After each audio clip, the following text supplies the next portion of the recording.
Hello दोस्तों, मैं Rajesh Kumar vada school परिवार की तरफ से आप सभी का हार्दिक स्वागत करता हूं। जैसा कि हमने पिछले टॉपिक में पढ़ रहे थे किस बारे में, कोविड-19 के बारे में, और हमने कहां तक पढ़ा था। पिछला टॉपिक हमने पढ़ा था हमारा अनलॉक की प्रक्रिया कहां से स्टार्ट हुई है और कब से स्टार्ट हुई है। अनलॉक की प्रक्रिया कब से स्टार्ट हुई थी हमारी? अनलॉक की प्रक्रिया स्टार्ट हुई थी 1 जून से स्टार्ट हुई थी। और क्या चल रही है अनलॉक की प्रक्रिया? अभी भी फिलहाल चल रही है। आज हम बात करते हैं कोविड-19 से रिलेटेड कुछ प्रमुख गतिविधियां।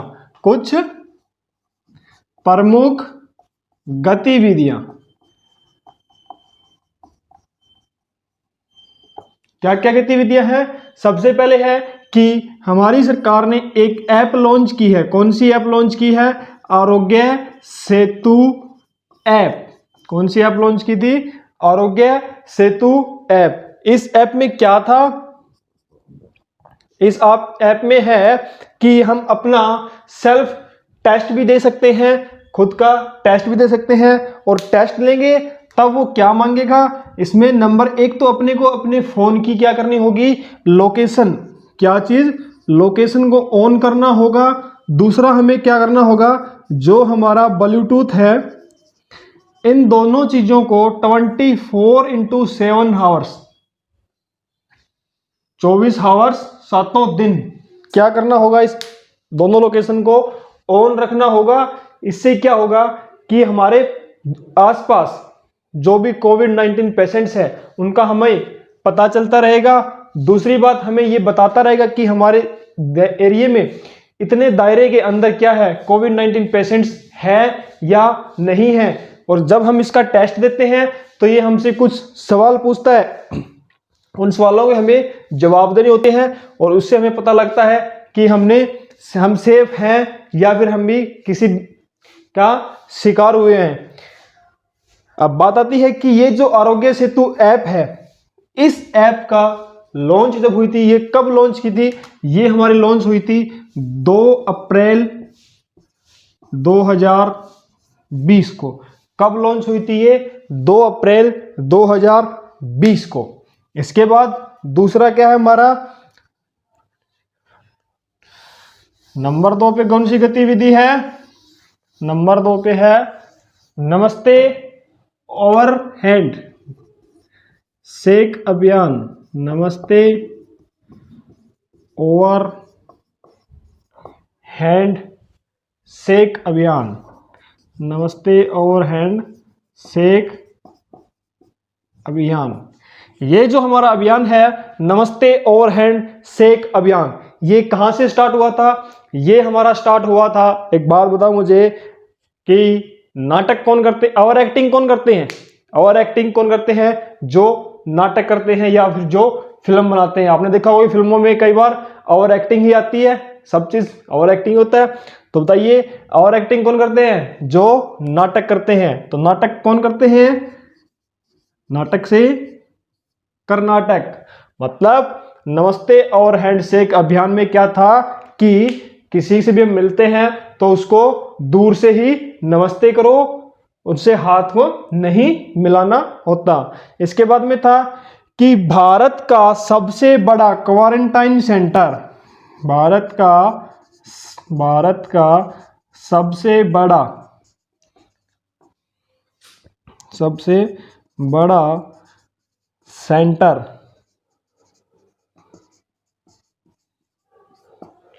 क्वारंटाइन सेंटर कहां पे है? भारत का सबसे बड़ा क्वारंटाइन सेंटर है अपना नरेला में। और नरेला कहां है? दिल्ली में।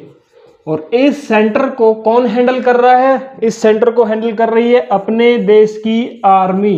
कौन हैंडल कर रहा है इस सेंटर को? इस सेंटर को हैंडल कर रही है अपने देश की आर्मी। इसके बाद में क्या था? इसके बाद है पीएम केयर्स फंड। कौन सा फंड? PM cares fund.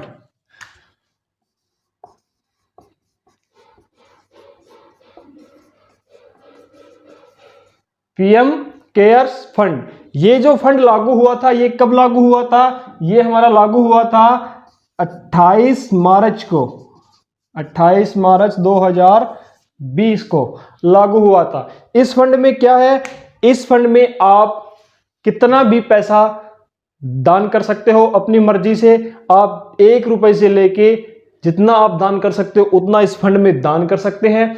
इस फंड में क्या होता है कि जो कोविड-19 से ग्रस्त पेशेंट है उसकी हेल्प की जाती है। किस फंड के द्वारा? पीएम केयर्स फंड के द्वारा। और ये लागू कब हुआ था? 28 मार्च 2020 को। और ये क्या है फंड हमारा? ये 100% क्या है? टैक्स फ्री है। अगर आप इसमें कुछ भी दान कर रहे हो तो इसमें क्या नहीं होगा? टैक्स नहीं लगेगा। और इसका हेड कौन है? मुखिया कौन है इसका? इसका मुखिया है हमारे देश के प्रधानमंत्री। कौन है हमारे देश के प्रधानमंत्री? नरेंद्र मोदी।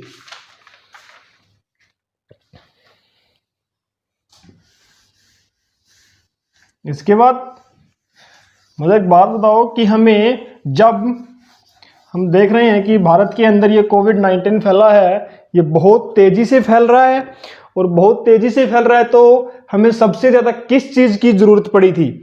इन चीजों में सबसे ज्यादा हमें किस चीज की जरूरत पड़ी थी? सबसे ज्यादा जरूरत पड़ी थी हमें वेंटिलेटर की। किसकी जरूरत पड़ी थी? वेंटिलेटर की। ये वेंटिलेटर नाम आपने जरूर सुना होगा। मैंने आपको पहले ही बताया है कि आपको इस कोविड-19 ने इंग्लिश तो बहुत अच्छे तरीके से सिखा दी होगी। तो ये वेंटिलेटर क्या होता है? वेंटिलेटर होता है लाइफ को सपोर्ट करने वाली डिवाइस। क्या होता है? लाइफ को सपोर्ट करने वाली डिवाइस। और सबसे ज्यादा जरूरत किसकी पड़ी थी? वेंटिलेटर की। नहीं समझे लाइफ को सपोर्ट करने वाली डिवाइस कैसे है? देखिए, ये उस इंसान के काम आती है जिसको कोविड-19 हुआ है और वह अपने आप से सांस लेने में, मतलब प्राकृतिक सांस, अपने आप से सांस लेने में क्या है? असमर्थ है। तो क्या होगा? उसे कृत्रिम सांस, किसके द्वारा? मशीन के द्वारा सांस देना ही क्या कहलाता है? हमारा वेंटिलेटर। और भारत में सबसे ज्यादा आवश्यकता किसकी पड़ी थी? वेंटिलेटर की।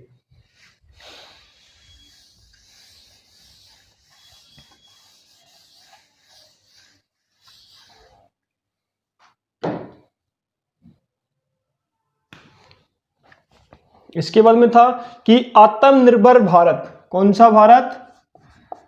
आत्मनिर्भर भारत। इसमें क्या था? आत्मनिर्भर भारत अभियान। आत्मनिर्भर भारत अभियान में क्या था? बताओ दोस्तों। आत्मनिर्भर भारत अभियान में प्रधानमंत्री मोदी ने कितने स्तंभ दिए थे? कितने पिलर्स बताए थे? कितने पॉइंट प्रधानमंत्री नरेंद्र मोदी ने आत्मनिर्भर भारत में बताए थे? इसमें मोदी ने बताए थे अपने 5 पॉइंट। कितने? 5 स्तंभ, 5 पॉइंट बताए थे। कौन कौन से? पहला था अपना अर्थव्यवस्था, देश की अर्थव्यवस्था। अर्थव्यवस्था में क्या था? अर्थव्यवस्था में था कि अपने देश का विकास, अपने देश का विकास कैसा करना? तेजी से होना चाहिए। जो देश का विकास है, वो हमारी इकोनॉमी है, वो क्या होनी चाहिए? तेजी से विकसित होनी चाहिए। देश का विकास तेजी से बढ़ना चाहिए। दूसरा क्या था? नंबर 2 पे इंफ्रास्ट्रक्चर। इंफ्रास्ट्रक्चर। इंफ्रास्ट्रक्चर में क्या था? इंफ्रास्ट्रक्चर में कि आधुनिक भारत, जो हमारा भारत है वो किस सदी का होना चाहिए? हमारा भारत 21वीं सदी का होना चाहिए। मतलब किसी भी रिलेटेड, हेल्थ से रिलेटेड हो या एजुकेशन से रिलेटेड हो, टेक्नोलॉजी से रिलेटेड हो, किसी भी हो, वो हमारा भारत तेजी से विकास करता हुआ 21वीं सदी का होना चाहिए, ना कि पीछे वाली सदी में। जैसे हमें टाइम पे डॉक्टर नहीं मिलते थे, आजकल तो आपको पता है एक कॉल करो, एम्बुलेंस वगैरह सब चीजें आपको फोन पे मिल जाएगी, एक कॉल से सब कुछ। मतलब हमारे भारत का क्या हुआ है? तेजी से विकास हुआ है। और वही चीज क्या थी? इंफ्रास्ट्रक्चर में क्या है कि भारत का तेजी से विकास करेंगे तो क्या होगा? मतलब 21वीं सदी का भारत हमारा होना चाहिए। इसके बाद में क्या था कि नंबर 3 पे सिस्टम, भारत की जो सिस्टम है वो कैसा होना चाहिए? सिस्टम जो हमारा है वो टेक्नोलॉजी मतलब तकनीक से आधारित, तकनीक आधारित, टेक्नोलॉजी से रिलेटेड होना चाहिए। कैसा होना चाहिए? टेक्नोलॉजी से रिलेटेड। जो भी चीज है हमें हर एक चीज की टेक्नोलॉजी होनी चाहिए। और टेक्नोलॉजी कब होगी? जब हमारा भारत इंफ्रास्ट्रक्चर यानी कि 21वीं सदी का होगा, तेजी से विकास होगा, हर एक नई नई चीज की टेक्नोलॉजी, हम बाहर से चीजें नहीं लेकर के अपने देश में चीजों का क्या करेंगे? तकनीक विकास करेंगे। तो वो क्या होगा? हमारे देश का सिस्टम भी कैसा होना चाहिए? बहुत टेक्नोलॉजी वाला होना चाहिए। इसके बाद में क्या, नंबर 4 पे डेमोग्राफी। डेमोग्राफी, डेमोग्राफी में क्या है कि आज अपना देश किस स्टेज पे है जनसंख्या की दृष्टि से? दूसरे नंबर पे है। मतलब भारत एक युवा देश है, क्योंकि सबसे पहले युवा देश कौन सा था? चीन की जनसंख्या सबसे ज्यादा है और भारत की जनसंख्या नंबर 2 पे है। और आने वाले प्लान में क्या होगा कि भारत की जनसंख्या नंबर 1 पे होगी। मतलब भारत एक युवा देश है जहां पर जन्म मृत्यु का क्या है? लेवल ज्यादा है। और इसीलिए अगर डेमोग्राफी भारत की ज्यादा है तो हमें क्या होगा? हर एक चीज की कोई ना, अगर जनसंख्या बढ़ेगी, डेमोग्राफी बढ़ेगी तो क्या होगा? डिमांड भी तो बढ़ेगी। तो डिमांड में क्या होना चाहिए हमें? नंबर 5 में क्या था? डिमांड और सप्लाई चेन। क्या होना चाहिए कि अगर जनसंख्या ज्यादा है, देश की जनसंख्या अगर ज्यादा है तो क्या होगा? डिमांड भी तो बढ़ेगी। जैसे भी हम फोन लेते हैं या कुछ भी चीज अगर ले रहे हैं, उसकी डिमांड अगर बढ़ेगी, कब बढ़ेगी? अगर देश की जनसंख्या ज्यादा है तो डिमांड बढ़ेगी। और सप्लाई भी करने के लिए हमें क्या चाहिए? चैन चाहिए। तो ये थी 5 स्तंभ मोदी ने जो दिए थे। अर्थव्यवस्था, अपने देश का विकास तेजी से हो, इंफ्रास्ट्रक्चर हमारा भारत 21वीं सदी का होना चाहिए, टैक्स सिस्टम हमारा भारत जो है टेक्नोलॉजी वाला होना चाहिए, और क्या था? डेमोग्राफी, भारत की जनसंख्या एक युवा देश है और ये बढ़ती जाएगी तो हमें डिमांड और उस चीज की जरूरत पड़ेगी। इसके बाद में क्या है?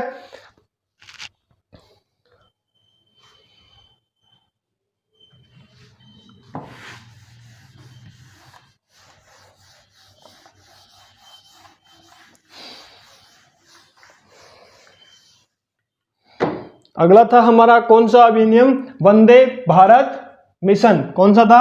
वंदे भारत मिशन। वंदे भारत मिशन ये कैसा मिशन है? ये हमारा एयरलिफ्ट मिशन है। कैसा मिशन है?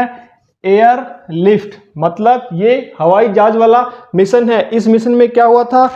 इस मिशन में हमारा हुआ था कि जो भी अपने भारत के नागरिक हैं वो बाहर कहीं देश में फंसे हुए हैं, उनको वापस लेके आना। ये कौन सा मिशन था? भारत वंदे भारत मिशन। इसमें क्या होता है कि इसमें जो भी इंसान बाहर किसी दूसरे देश में फंसा हुआ है उसको भारत वापस लाया जाएगा, लेकिन जो खर्चा होगा उसको वहां से वापस लेके आने का वो किसका होगा? उसी नागरिक का होगा जो कि बाहर फंसा हुआ है। और इसकी शुरुआत कब हुई थी? इसकी शुरुआत हुई थी 7 मई को।